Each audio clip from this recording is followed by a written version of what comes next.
The cow charged. Elias saw the blur of brown muscle and curved horns before his brain registered the danger. His boot caught on the broken fence rail. He went down hard, dust exploding around him, and felt his ankle twist at an angle God never intended. 500 pounds of maternal fury bore down on him.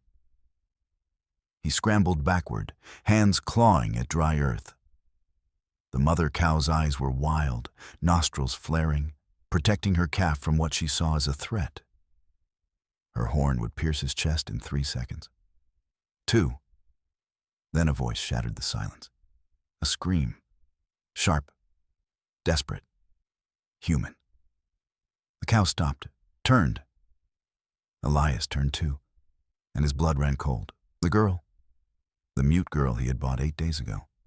The girl the whole town swore could not speak. She was speaking now, but it was not her voice that terrified him.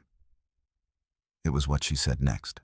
Leave a like and share your thoughts in the comments, along with the city you're watching from. Now, let's continue with the story.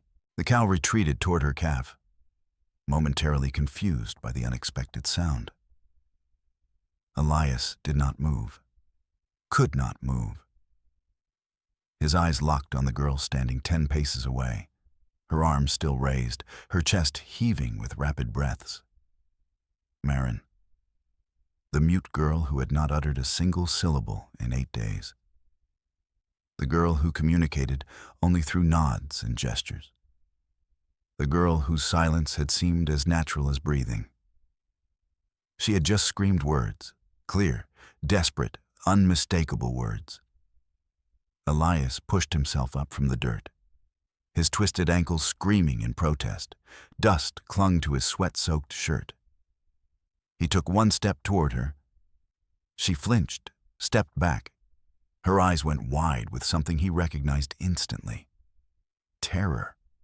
Not the terror of the moment, not fear of the cow or the chaos. This was older, deeper, the kind of fear that lived in bones and blood. She was afraid of him. No, she was afraid of what he might do now that he knew. Elias stopped, raised both hands slowly, palms open, the way he would approach a spooked horse. His voice came out rough, barely above a whisper. Easy now. Easy. Marin's lips trembled. Her mouth opened, then closed. She wanted to speak again. He could see the words trapped behind her teeth, fighting to escape. But something held them prisoner. Something stronger than her will. She wrapped her arms around herself, and that was when Elias saw it. The scar on her left wrist, pale against her sun-darkened skin. Not a clean line from an accident. No. This was round. Deliberate. The size of a cigar tip. A burn mark. His stomach turned. He had seen marks like that before. On horses beaten into submission, on dogs trained through cruelty, never on a person, never on a girl barely old enough to be called a woman.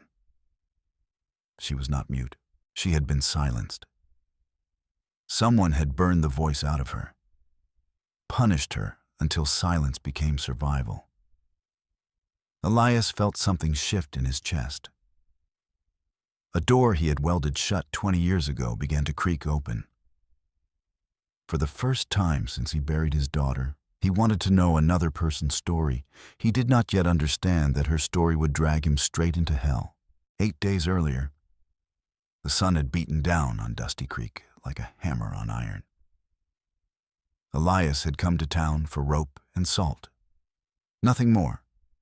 He avoided the main street when possible, kept his hat low, spoke to no one unless transaction demanded it. 15 years of practiced isolation had made him a ghost among the living. The commotion near the horse trough changed everything.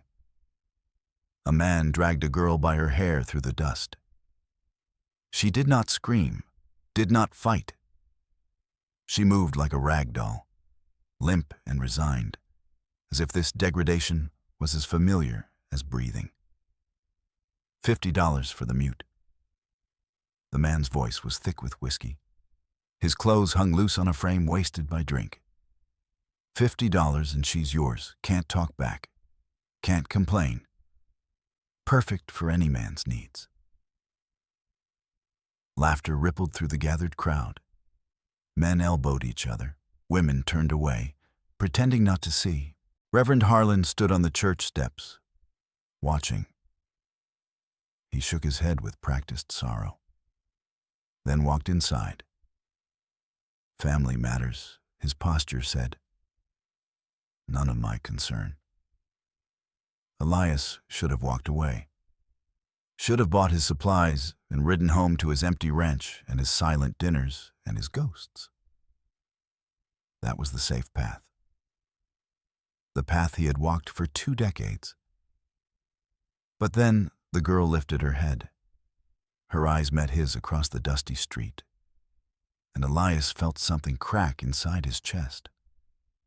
Those eyes held intelligence sharp as a blade, pain deeper than any well, and something else. Something that should have been beaten out of her long ago. Defiance.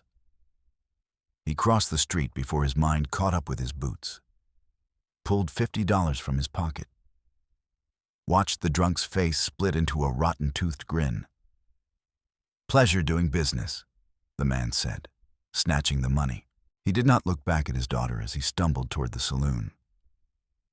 The girl stood motionless in the street.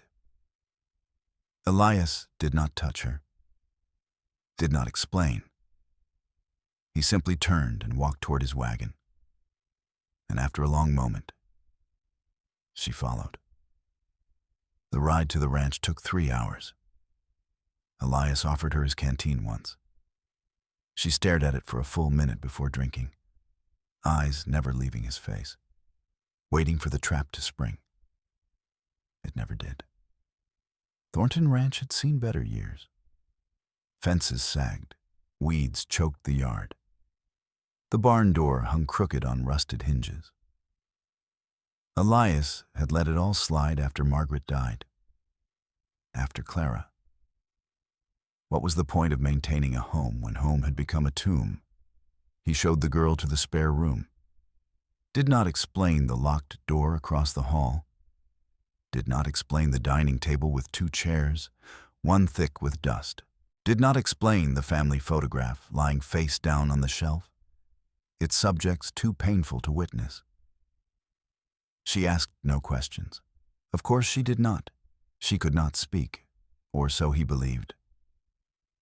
The first days passed in strange rhythm. Elias rose at dawn, worked until dark, ate alone.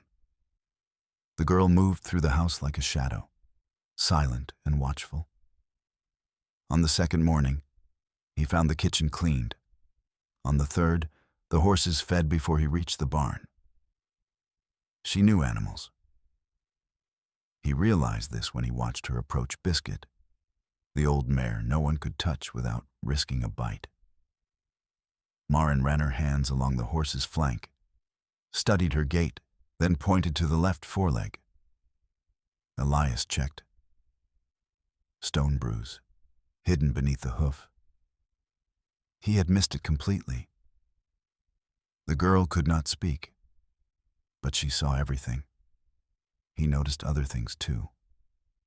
The way she flinched when he dropped a pan, the way she pressed herself against walls when he walked past, making herself small, invisible. The way she checked every door and window before sleeping, mapping escape routes. At night, sounds drifted from her room. Soft sounds, the kind that come from someone crying into a pillow so no one will hear. Elias did not go to her, did not know how. He had forgotten the language of comfort years ago. On the 5th day, she found the books, old volumes Margaret had loved, packed away in the storage shed where Elias did not have to see them. He watched from the barn as Marin opened one, her fingers tracing the words with unmistakable recognition. She could read. A mute girl who could read. in a territory where half the men could barely sign their names. Someone had educated her. Someone had cared enough to teach her. Once. Before the silence was forced upon her. On the 7th day, she found something else. Elias was mending a bridle when she emerged from the hay shed, her face pale as chalk. In her trembling hands, she held a photograph in a wooden frame. A little girl smiled up from the faded image. 8 years old, bright eyes, hair in ribbons, sitting on Biscuit's back, proud as any queen. The name was carved into the frame's edge. Clara Thornton, 1866, 1874. Maren stared at the photograph, then at Elias, then back again. Her mouth opened, closed, her hands shook, because she had seen what Elias tried never to see. The girl in the photograph could have been her twin, the evening after she saved his life. They sat on the porch as the sun bled red across the Arizona sky. Elias had wrapped his ankle, cleaned the dirt from his wounds, made coffee strong enough to stand a spoon in. He brought a cup to Maren without asking if she wanted it. She took it with both hands, cradling the warmth like something precious. For a long time, neither moved. The silence between them had changed. It was no longer the silence of strangers. It was the silence of two people standing at the edge of something vast, deciding whether to step forward. Maren spoke first. My mother.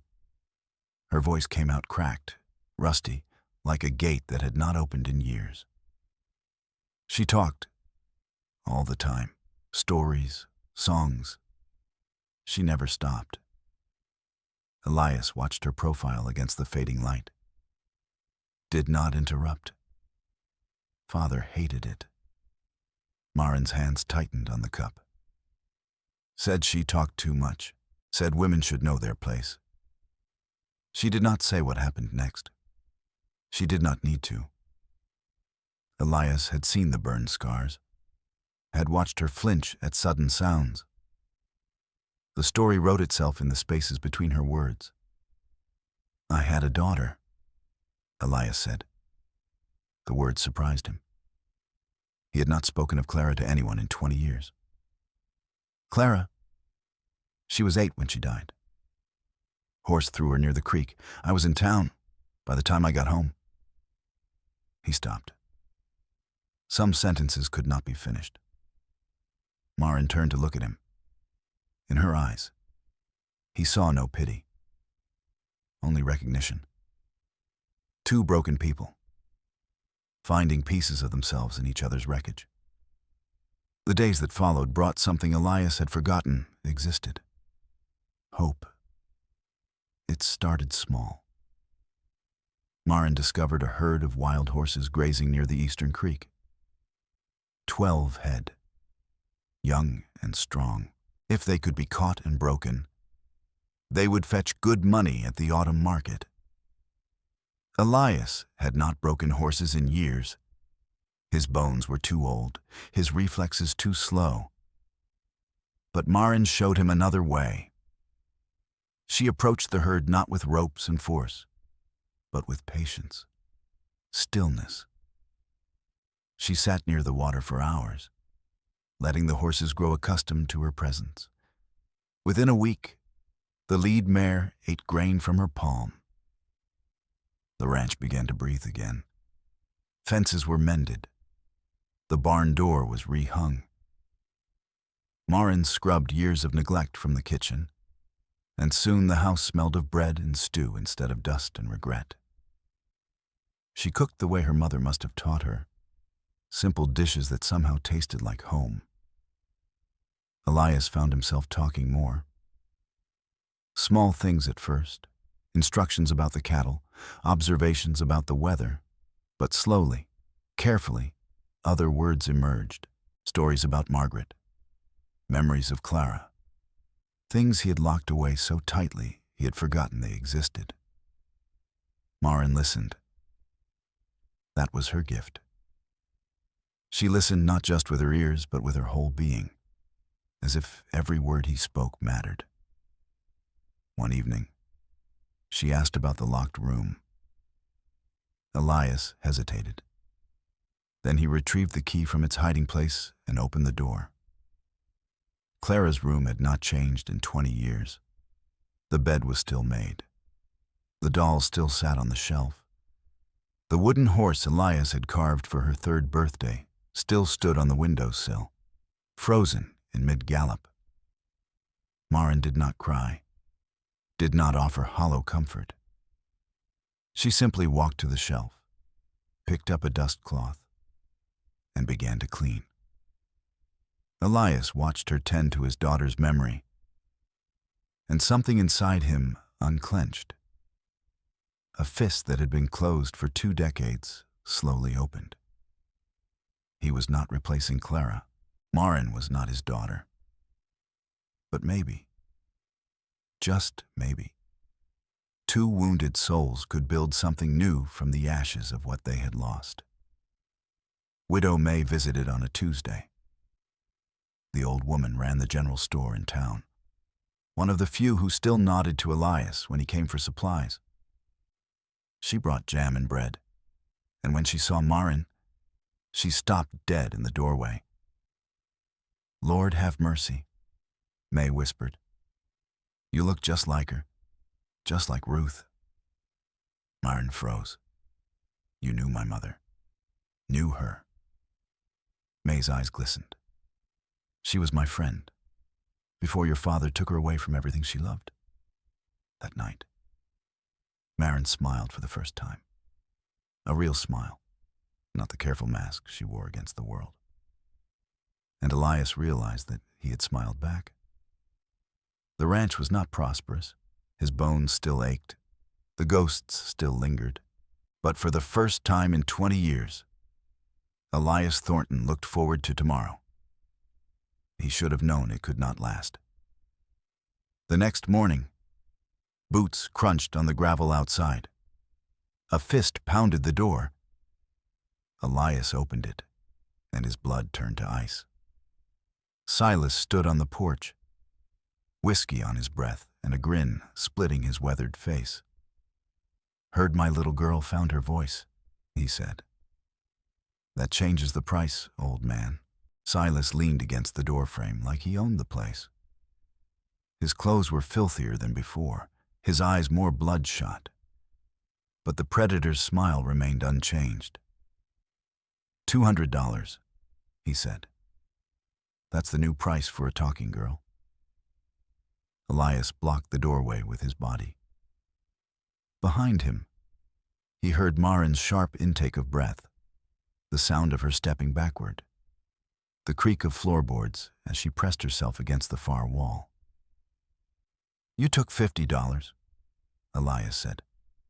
"The deal is done." "Deal?" Silas laughed, a wet, ugly sound. "There ain't no deal for selling a mute that can talk. That's fraud, old man. I could go to the sheriff. Tell him you cheated me." "Get off my land." Silas's smile vanished. His eyes went flat and cold, the eyes of a man who had beaten his wife to death and slept soundly after. "You don't want to make an enemy of me, Thornton. I know people. I know things about you too. Heard you let your own daughter die. Heard your wife wasted away while the whole town watched." He spat on the porch. "You ain't exactly a man of good standing yourself." Elias's hands curled into fists. Every instinct screamed at him to drag this creature off his property by force. But Maren was watching. He would not become another violent man in her eyes. "Leave," he said quietly, "and don't come back." Silas stepped off the porch, still grinning. "You'll regret this, both of you." He walked away whistling, like a man who had already won. The rumors started 3 days later. Elias rode into town for medicine. His cough had worsened. a deep rattle in his chest that would not shake loose. The pharmacist, a man named Gruber, who had sold Elias remedies for 15 years, looked at him with strange eyes. "Can't help you today. Thornton." "What do you mean, I need the usual tonic?" Gruber's jaw tightened. "I mean, I can't help you. Not while you're keeping that girl out there." Elias stared. "What are you talking about? Folks are saying things? Bad things?" Gruber lowered his voice. "They say you bought her for unnatural purposes. That she ain't right in the head. That she's touched by something evil. That's a lie. Maybe. But I got a business to run. Can't have folks thinking I serve men like that." Elias left without medicine. At the general store, Widow May pulled him aside, her face creased with worry. "It's Silas," she whispered. "He's been talking to everyone, telling them the girl cursed him, that she speaks to demons. That's why she was silent all those years, he says. She was listening to the devil's voice. And people believe him. May's silence was answer enough.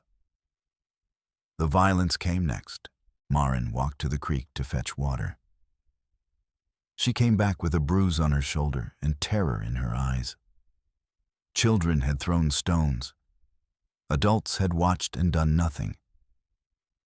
That night, Elias found the word painted in red across his fence. "Witch!" He scrubbed it off before Marin could see. But she saw anyway. She always saw everything. "I should leave," she said. Her voice was hollow. "I'm bringing you trouble. You're not going anywhere. They'll hurt you because of me. Let them try." But even as he spoke, Elias felt the walls closing in. The town that had ignored him for 20 years had found a new target. And this time, they had teeth. That night, Marin told him the truth. They sat before the dying fire, the darkness pressing close. She spoke without looking at him, her words falling like stones into still water. "My mother talked because she couldn't help it. Words poured out of her like water from a spring. She told stories. She sang songs. She laughed at things that weren't funny just to fill the silence." Marin's hands twisted in her lap. Father hated the noise, hated her joy, hated that she saw through his lies and spoke them aloud. She told the neighbors he gambled, told the preacher he stole, told anyone who would listen that he was not the man he pretended to be. Her voice dropped to a whisper. One night he came home drunk, drunker than usual. She was singing to me, a lullaby. Something about stars and rivers. I don't remember the words anymore. Elias did not move, did not breathe. He told her to stop. She didn't. She never did. She just kept singing, like the song was more important than his anger. Marin closed her eyes. He hit her. She fell, hit her again and again. I watched through the crack in the door. I was 7 years old. And I watched my father beat my mother until she stopped moving. Until she stopped breathing. Until the song stopped forever. The fire crackled. Somewhere outside, an owl called. He looked at me. Marin continued. Looked right at me through that crack in the door.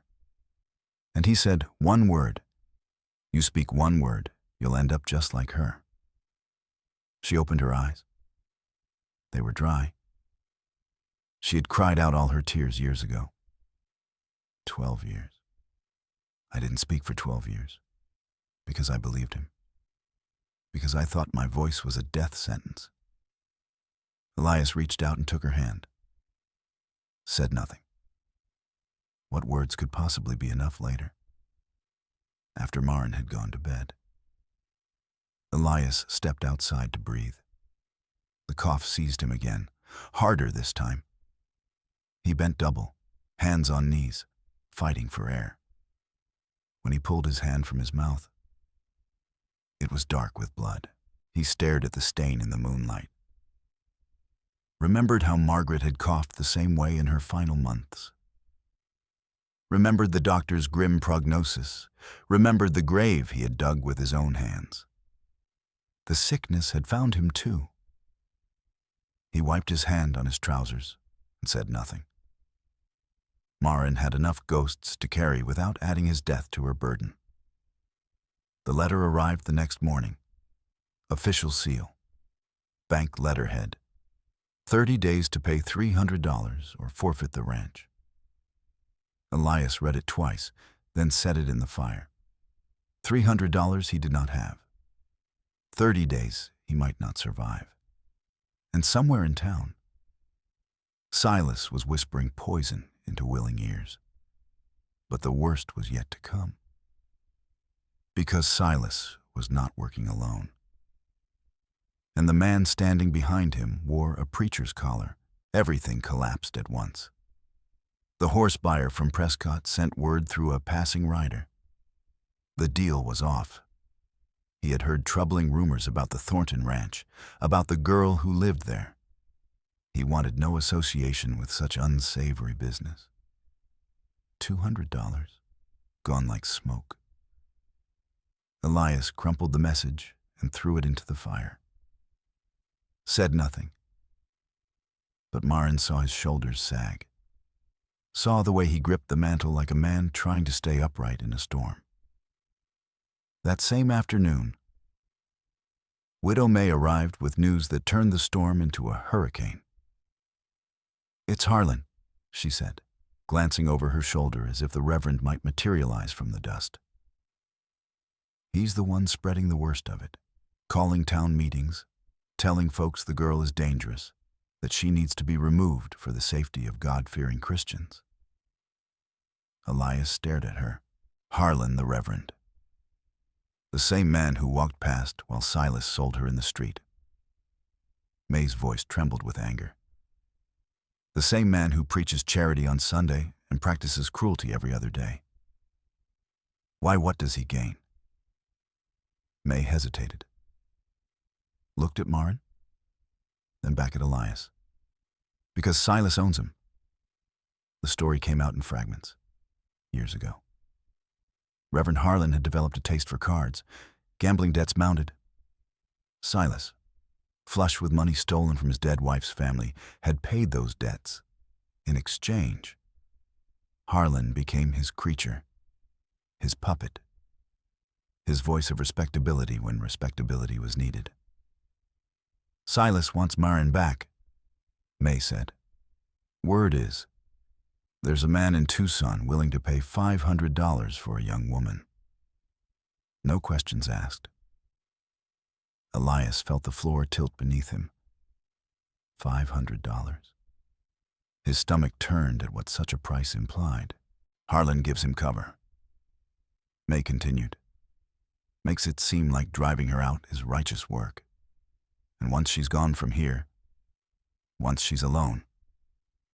She did not finish. She did not need to. That night, Elias collapsed in the barn. The coughing fit struck without warning. One moment he was forking hay, the next he was on his knees, blood spattering the straw, his vision swimming with black spots. He tried to stand. His legs refused.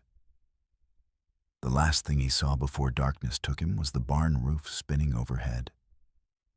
And then nothing at all. Marin found him an hour later. She screamed his name. The sound tore from her throat like something wild, something that had been caged for 12 years and finally broke free. She dragged him across the yard, his boots leaving furrows in the dirt. He was heavier than he looked, heavier than any man she had ever moved. Inside, she laid him on the kitchen floor and built up the fire, boiled water, tore strips from a clean sheet, Her hands moved with desperate efficiency. Driven by knowledge her mother had passed down before the silence. Herbs for fever, compresses for the chest, prayer for everything else. Elias drifted in and out of consciousness.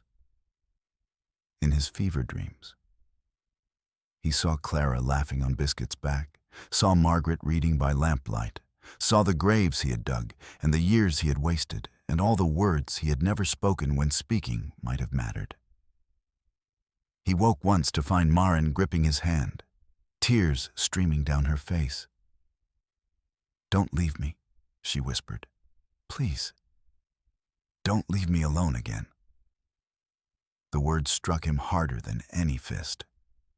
He wanted to tell her he would stay, wanted to promise her forever.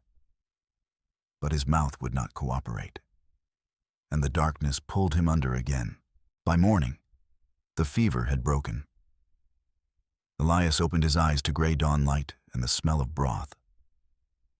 Maren sat in the chair beside him, asleep upright, dark circles beneath her eyes, her hand still wrapped around his.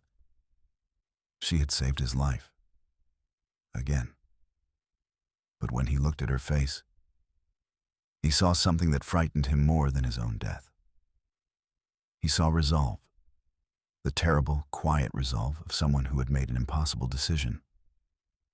He fell asleep again before he could ask what she had decided.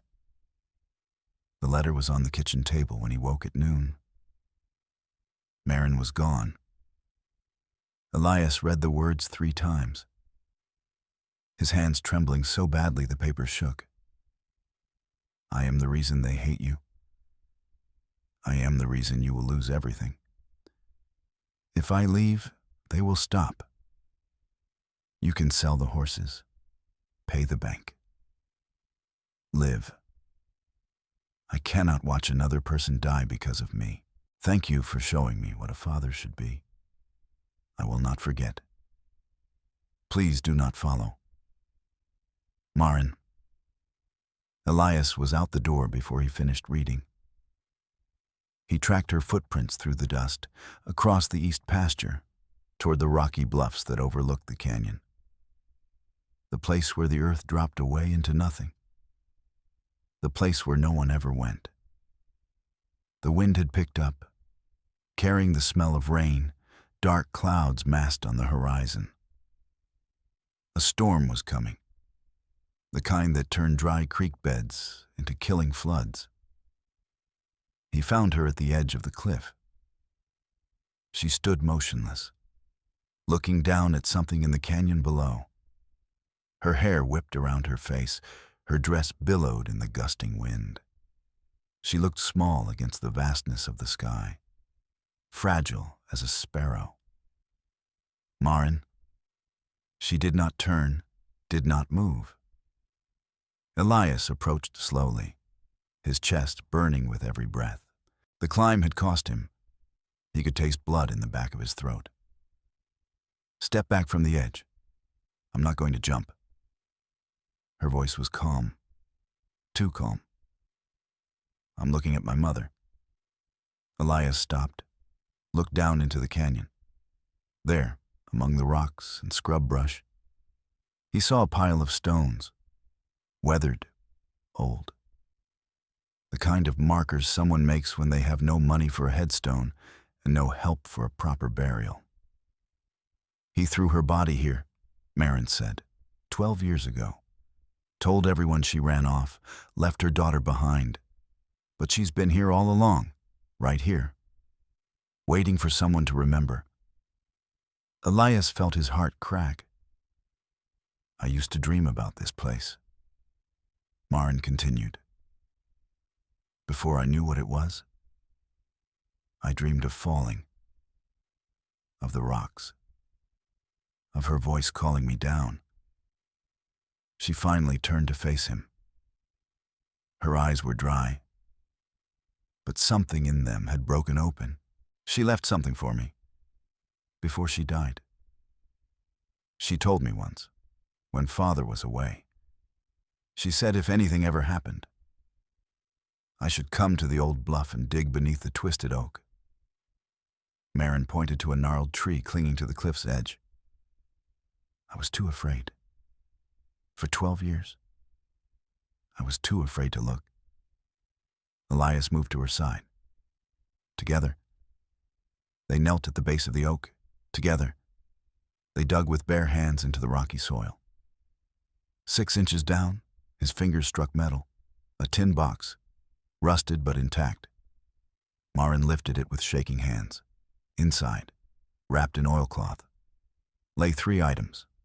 A letter, addressed to Marin in faded ink, a brass hairpin shaped like a bird in flight, and a folded document with an official seal. Marin opened the letter first, read it in silence.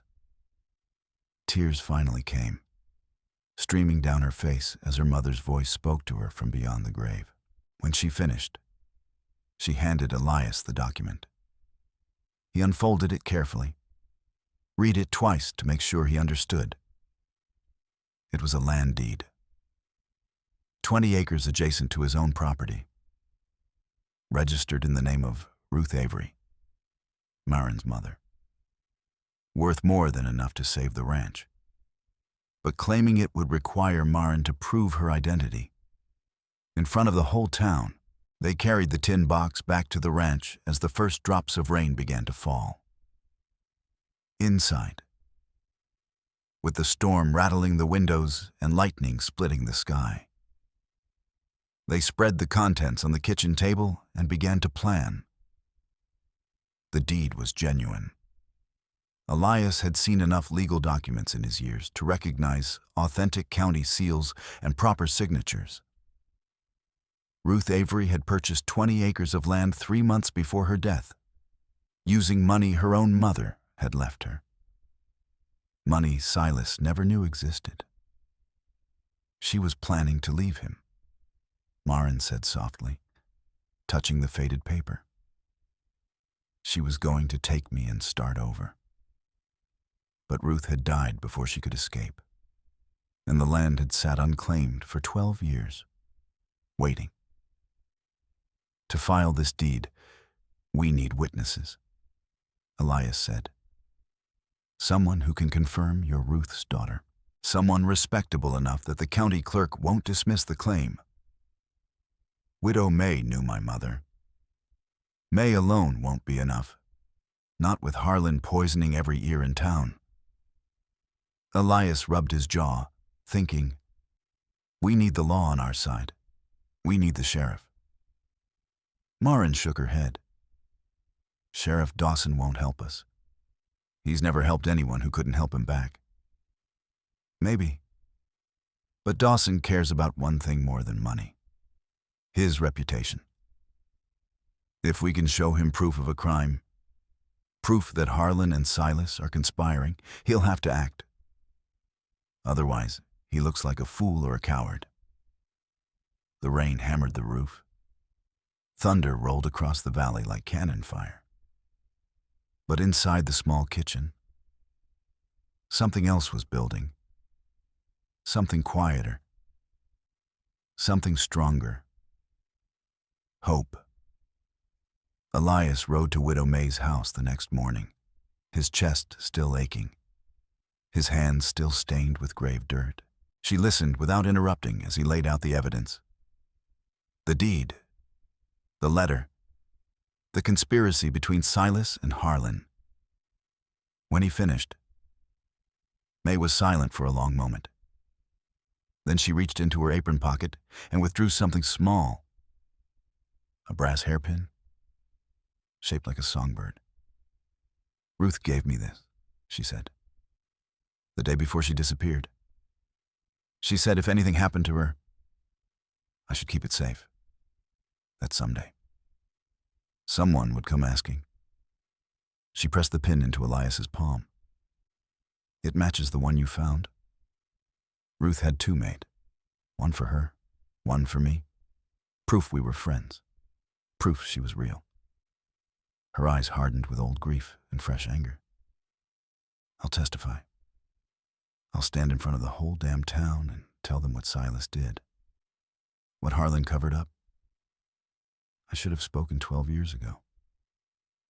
I was too afraid. She gripped Elias's hand. I'm not afraid anymore. That night, Elias stood before the graves behind his house. Margaret on the left, Clara on the right. Two wooden crosses weathered by 20 years of sun and rain. He had not spoken to them in years, had not allowed himself even this small comfort. But tonight, words came. I failed you both. I know that. I wasn't there when Clara fell. I couldn't save you when the sickness came. Margaret, and afterward, I just stopped living, stopped caring. Told myself it was easier to be alone than to lose anyone else. The wind stirred the grass around the graves. But I was wrong. Hiding isn't living, and this girl, she's got no one else. No one except me and a widow with more courage than the whole town combined. He touched Clara's cross. The wood was rough beneath his fingers. I can't bring you back, can't undo what's done. But maybe I can do this one thing right. Maybe I can keep her safe. Give her the chance you never had. He straightened, squared his shoulders. Whatever happens tomorrow, I want you to know, I'm not running anymore. In the house, Marin prepared in her own way. She stood before the small mirror in her room, practicing words she had not spoken in 12 years. Her voice cracked, wavered, but each time she started over, it grew steadier. She read her mother's letter again. The final lines echoed in her mind. Do not let silence be your prison. Speak the truth, even when your voice shakes, even when no one wants to listen. Truth is the only thing they cannot take from you. Marin tucked the letter into her dress, close to her heart. She put on Clara's old Sunday dress, the one Elias had offered with trembling hands. It fit perfectly. She pinned her mother's hairpin in her hair, and she practiced speaking until the words stopped hurting. Morning came gray and cold. Elias was checking the horses when hoofbeats announced a visitor. Sheriff Dawson sat tall on his bay mare, his star glinting even in the overcast light. His face was unreadable. Thornton, we need to talk. About what? Dawson glanced toward the house, then back. Silas and Harlan. They've called a town meeting, got 30 men ready to ride out here at noon. They're calling it a community action, but we both know what it really is. Elias felt ice form in his gut. A mob. I can't stop them officially. No laws broken yet. Dawson paused, shifted in his saddle. But if you had evidence of an actual crime, something I could act on, that would change things. Their eyes met. You got until noon.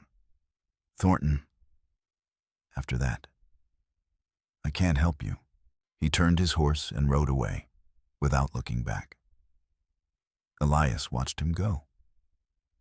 Then he walked inside to find Marin already dressed, her mother's hairpin gleaming in her dark hair, her jaw set with determination.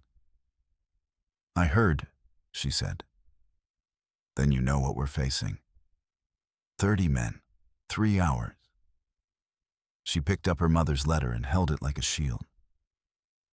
It's enough. The mob arrived at 11. Elias heard them before he saw them.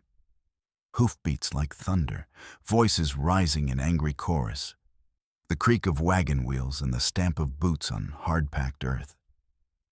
He stepped onto the porch and watched them come. 30 men, maybe more. Some on horseback, others on foot. They carried torches despite the daylight, the flames pale against the gray sky. Pitchforks, shovels, a few rifles. The tools of farmers transformed into weapons of fear. Silas rode at the front, mounted on a horse too fine for a man of his means. Stolen, probably, or bought with money that should have been Marin's inheritance. Beside him, Reverend Harlan sat straight-backed in his black coat, a Bible clutched to his chest like armor. They stopped at the fence line. The crowd spread out behind them, a wall of hostile faces. Elias walked down the porch steps, crossed the yard, took his position at the gate. He did not draw his gun, did not raise his voice, simply stood there, one old man against the fury of a town. "This ends now. Thornton." Silas's voice carried across the morning air. "Hand over my daughter, and we'll leave peaceful. She's not your property to claim. The hell she isn't. I'm her blood, her kin. The law says she belongs with family. The law says a lot of things." Elias kept his voice steady. "It also says murder is a hanging offense." Silas's smile flickered, just for a moment. Then the mask slid back into place. "Don't know what you're talking about, old man." Reverend Harlan raised his Bible toward the crowd. "Brothers and sisters, we are not here for violence. We are here to protect our community from corruption. This man has taken a young woman into his home under false pretenses. He has isolated her from her rightful family. He has filled her head with lies and wickedness." Murmurs of agreement rippled through the mob. "She is not wicked," Elias said. "She is not cursed. She is not a witch. She is a girl whose father beat her mother to death and threatened to do the same to her if she ever spoke again." Silence fell. Heavy. Absolute. Silas's face twisted. "That's a damn lie." "Is it?" Elias turned to address the crowd. "How many of you remember Ruth Avery? How many of you wondered why she disappeared one night and never came back? How many of you accepted Silas's story that she ran off? Abandoned her own child, eyes shifted. People glanced at each other. She didn't run." Elias's voice rose. "She was murdered, beaten to death in her own home while her 7-year-old daughter watched through a crack in the door. And for 12 years, that child was forced into silence by the same man, now demanding you hand her back to him. Lies." Silas kicked his horse forward, stopping just short of the gate. "He's trying to turn you against me. Against the Reverend, against God himself. Then let her speak." The voice came from behind Elias. Marin stepped off the porch. She walked across the yard with measured steps, her mother's hairpin gleaming in her dark hair, Clara's Sunday dress rustling in the wind. Her face was pale but composed. Her hands trembled at her sides. But she did not stop. She did not hide. The crowd went utterly still. 30 pairs of eyes fixed on the girl they had been told could not speak. The mute. The witch. The cursed child. Marin stopped beside Elias, looked at her father, did not flinch. When she spoke, her voice was rough, unused, broken in places where silence had calcified into scar tissue. But it was clear, and it carried. "My name is Marin Ruth Avery. My mother was Ruth Avery. She was kind and she was brave, and she loved me more than anything in this world." She paused, drew a breath. 12 years ago, my father came home drunk. My mother was singing me a lullaby. He told her to stop. She didn't. She never stopped singing, even when he raised his fist, even when he hit her the first time, even when he kept hitting her until she couldn't sing anymore. Marin's voice cracked. She steadied herself. I watched her die. I was 7 years old. And when it was over, My father looked at me and said, if I ever spoke a word about what I saw, I would end up just like her. Someone in the crowd gasped. A woman covered her mouth. I believed him. For 12 years, I didn't speak, didn't sing, didn't cry out loud, because I thought my voice would kill me the way it killed her. Tears slid down her cheeks now, but she did not wipe them away. This man, she pointed at Elias, didn't buy me to hurt me. He bought me to save me. He gave me a room of my own, food without conditions, safety without threats. He never raised his hand to me, never raised his voice.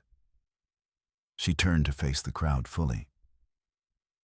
You call me a witch because I know herbs. My mother taught me. Before she died, she taught me everything she could, because she knew he would kill her someday. Maren reached into her dress sews and pulled out the folded letter. She left this for me, hidden where he couldn't find it.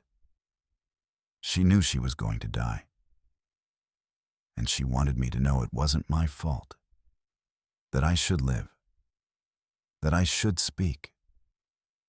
She held the letter up like a torch. My mother left me land too, 20 acres she bought with her own inheritance. Land Silas never knew about. Land that proves she was planning to leave him, to save us both. Silas's face had gone white, then red, then a mottled purple that spoke of rage beyond reason. You lying little. Let her finish. Widow May pushed through the crowd, her shawl wrapped tight against the wind. She stopped at the front, facing Silas with decades of suppressed fury burning in her eyes. I was Ruth's friend, her only friend in this town. She gave me this the day before she died. May held up the matching hairpin. The brass songbird caught the pale light. She told me if anything ever happened to her, I should keep it safe. That someday, her daughter would come looking for the truth. May turned to Reverend Harlan. And you knew. You've known for years, because Silas has been holding your gambling debts over your head since before Ruth died. You helped him cover up murder to save your own reputation. Harlan's face went gray. The Bible in his hands trembled. That's absurd. I would never. I have the receipts. May's voice was iron. Ruth kept copies of everything, every IOU you signed, every payment Silas made on your behalf. She knew you were in his pocket.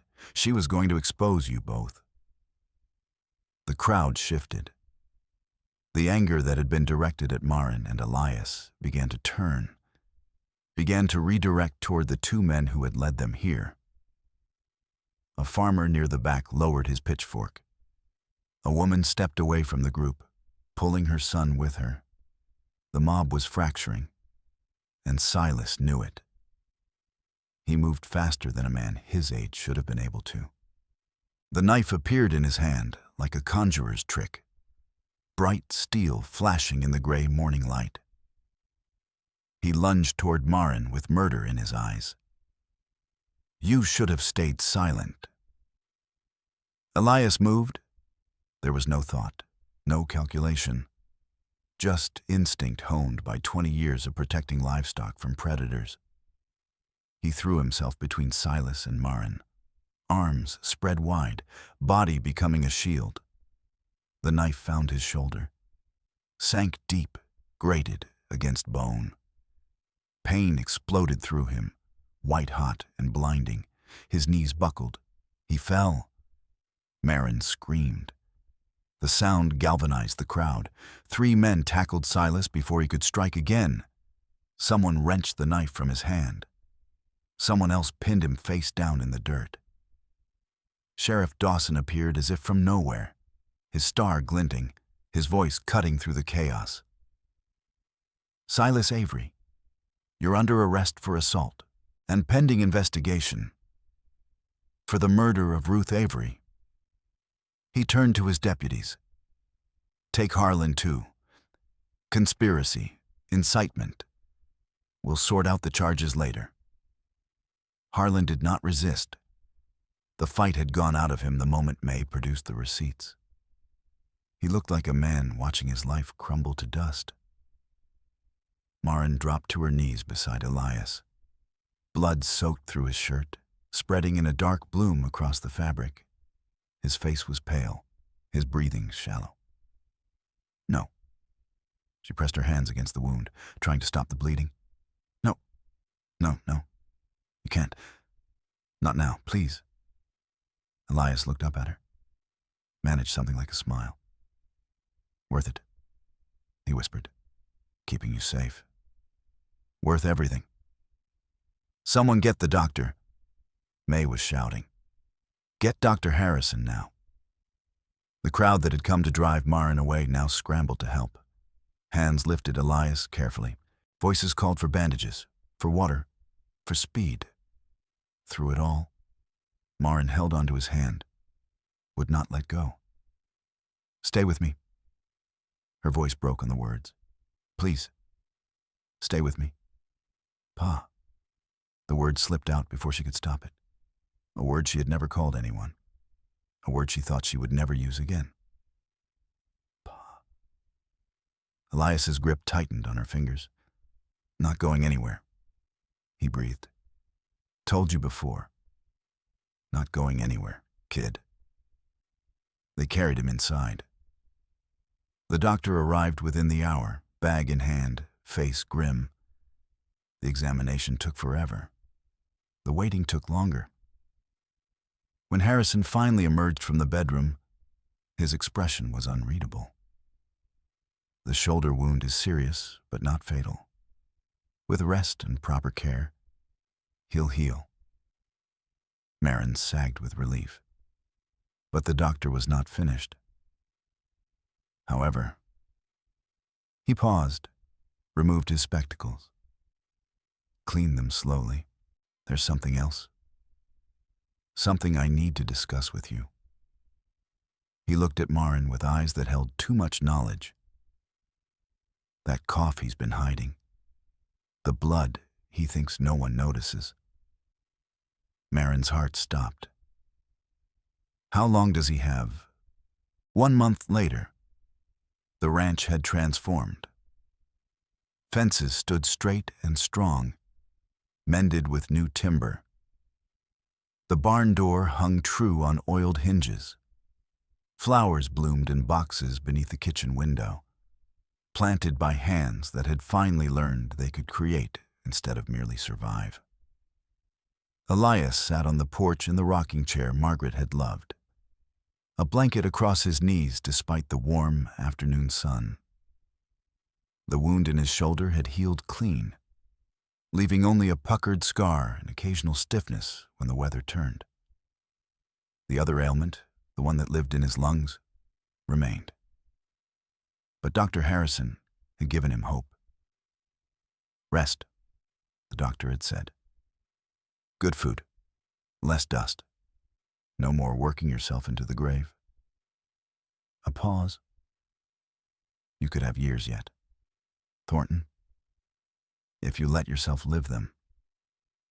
For the first time in 2 decades, Elias intended to do exactly that. The horses sold well. Maren had a gift for matching animals to buyers, reading both species with equal clarity. The money cleared the bank debt with $50 to spare. Ruth's land claim had been verified by the county clerk. The deed transferred to Maren's name with Widow May and Sheriff Dawson as witnesses. 20 acres of Arizona territory. Her mother's final gift. Maren had sold 10 of those acres to a young couple from back east, keeping the rest as a buffer between the ranch and the outside world. The money went into a savings account at the bank, her name on the ledger, her future in her own hands. The town had changed too, though slowly. Shame was a difficult medicine to swallow. Widow May had apologized first, publicly. In the general store where everyone could hear, others followed. The pharmacist, the school teacher, the farmer who had thrown the first stone at the creek. They came to the ranch with gifts of food and muttered words of regret, unable to meet Marin's eyes. She accepted their apologies, did not pretend the wounds had healed. But she did not turn them away either. Her mother had taught her that bitterness was a poison you drank yourself. Reverend Harlan had fled 2 weeks after the confrontation. His debts exposed, his congregation dissolved, his reputation destroyed. Word came that he had gone to California, seeking a fresh start among people who did not know his sins. Silas received no such mercy. New witnesses had emerged once the truth spread. A drifter who had seen him dragging something heavy toward the canyon 12 years ago. A former drinking companion who remembered Silas bragging about teaching his wife a final lesson. The evidence mounted. The trial date was set. He would hang before winter. Marin had not visited him in jail, had not spoken his name since the day he was arrested. Some doors, once closed, should remain shut forever. On a quiet Tuesday, Elias and Marin rode to the canyon with shovels and a proper coffin built by the town carpenter. They retrieved Ruth's remains from the shallow grave where Silas had discarded her like refuse, wrapped her bones in clean linen, carried her home. The new grave stood beside Margaret and Clara, beneath the old oak tree where Elias had planted roses 20 years ago. 3 wooden crosses in a row, a complete family at last. Marin placed her mother's hairpin on the fresh-turned earth. "You can rest now, Mama," she whispered. "I found my voice, just like you wanted." The wind stirred the roses. Somewhere, a songbird called. Life settled into new rhythms. Marin began teaching reading to children in the schoolhouse, 2 afternoons a week. The parents who had once thrown stones now sent their sons and daughters to learn at her feet. She taught them letters and words, and the power that lived inside stories. Elias watched from the porch as she walked home each evening. Books tucked under her arm, dust on her hem, peace in her eyes. The dining table held 2 cups now, both used every morning, both washed every night. The family photograph on the shelf had been turned upright. Margaret and Clara smiled out at the room once more. Beside it stood a new photograph, taken by a traveling portrait artist who had passed through Dusty Creek. Elias and Marin, side by side, neither smiling but both present, both alive, both home.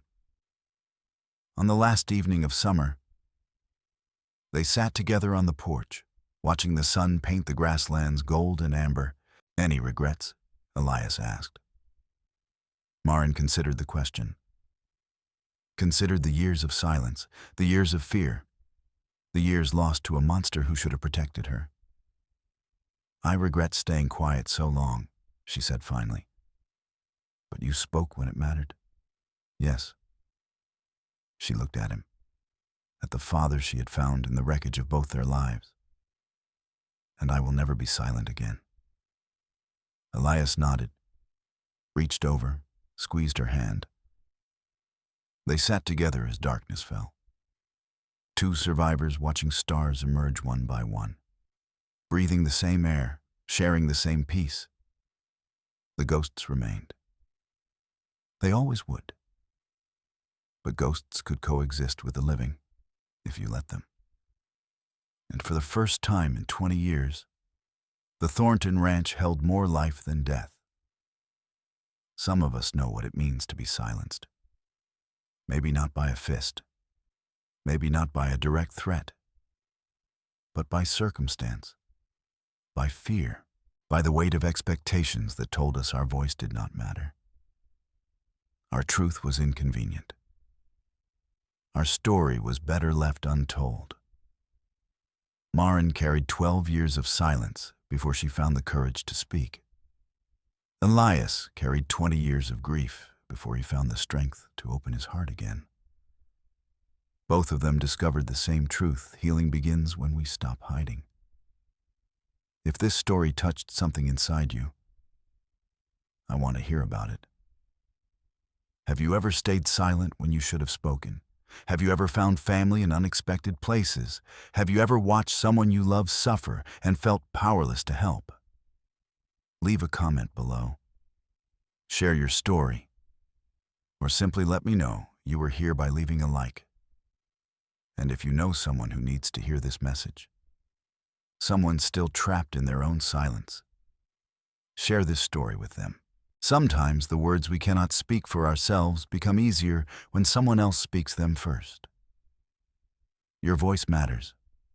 It always has. Thank you for listening.